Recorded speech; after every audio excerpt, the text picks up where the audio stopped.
Good morning and welcome back to our little series on confession and just common things that I think can trip people up. Yesterday, of course, if you remember, I was talking about how anger begins as an emotion. It's something that happens to us. We don't choose it. And so because of that, that initial feeling, it's not right or wrong. It just simply is. And I brought that up because I'm going to jump over to a different area, which is where I think a lot of people struggle with sins of lust. And I'll have a lot of times where people will come to the confessional, and it can kind of go both ways. It can be an initial thing, and sometimes it can be a deeper thing that they're confessing. But sometimes people will say, like, Father, I'm married, and, I, like, looked at somebody, and I saw them, and they were just, like, so attractive. And just because I had that feeling in my heart, like, I feel like I was lusting. And I'll say same kind of thing where, like, that initial reaction, if you're angry, simply finding someone attractive, that's not a sin, right? If I'm walking down the street and all of a sudden I just see this beautiful flower and I'm like, wow, that flower is beautiful. It's something that's happening to me, right? It's not like I'm sitting there and now I'm going to just like dissect this flower with my eyes and come to this deeper, no, it's just simply like, wow, okay, that's beautiful.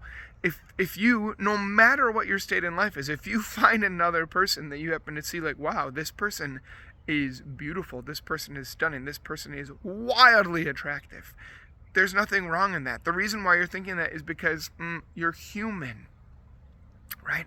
And we've been made to perceive and be moved by beauty. But, right, when we become aware of that, then again we have a choice. What are we going to partner with, right? And what is our choice? Are we going to go and be like, I want to keep looking, I want to take a second look, and almost like craving and saying like, I desire to take this thing for myself? Or we can say, Lord, thank you for thank you for showing me this beauty, Lord, and have like a reverence and an awe for it, and be like, wow, that's a beautiful person, and even pray for that person, that the Lord can watch over them and protect and safeguard their beauty, right? So that's the first idea.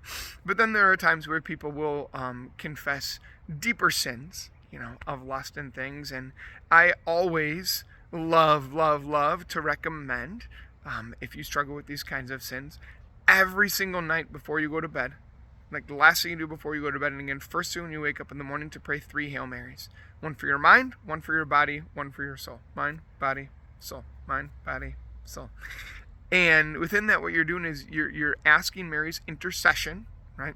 Little moment on Mary, right? We always ask her intercession. We don't think that Mary on her own can grant us anything, but she's right there in heaven, right there by the throne of God, right? With her son. And so we, just like if I'm sick, I might ask you to pray for me. Whatever sicknesses we have in our hearts, we can turn to Mary and be like, Mary, pray to Jesus for me with this. So we ask Mary to help us through her intercession, that we can follow in her footsteps of purity. And the reason why it works really, really well is because we're praying at a time where we're not tempted, right? You're not being tempted yet, which makes sense. When temptations are coming, it's almost like we're on a battlefield and we're getting shot at. Would you wait to start getting shot at in a battlefield to put your armor on? No. You'd put your armor on ahead of time before you go out into the battle.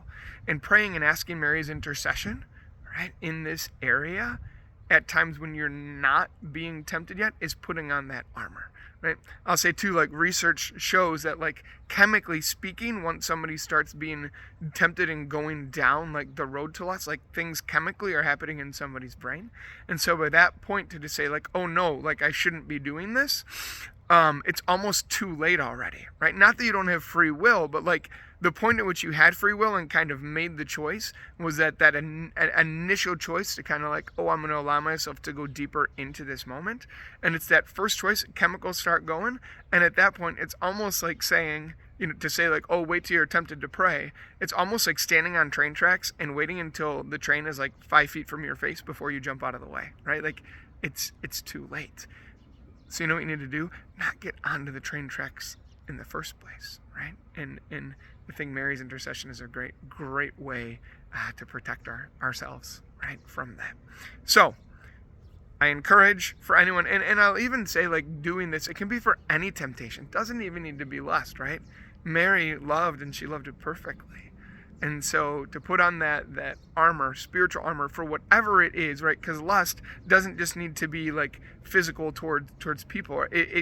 We can lust for anything, right? Lust for power, lust for money, lust for control, right? So just encourage you, 3 Hail Marys, one for your mind, one for your body, one for your soul at night and in the morning. Have an amazing day, and God bless you.